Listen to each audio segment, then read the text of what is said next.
Сол кезде әлі сенің жақында бір өзіңнен басталды. Сен деп жаздым алғаш өлең дастанды. Қуандың ба, өзің бар деп қуандың. Жыладың ба, өзің жоқ деп жастандым. Халқым менің, соған берем ойымның, алтын кенім.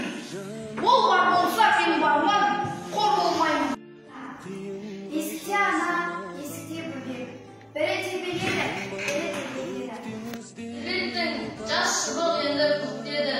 Мінекей мен де ержеттім, еңбегің бекер кетпеді. Ойлайды ұлым тіріде, қосады ақын өлеңге, орады жүрдей.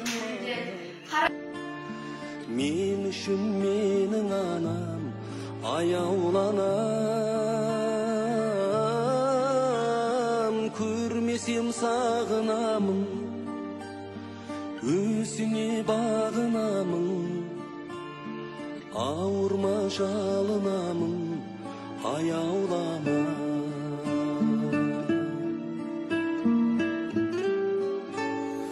Өмірдің өткеліне сүрінбей өткеніңмен артыңа қарайлайсың.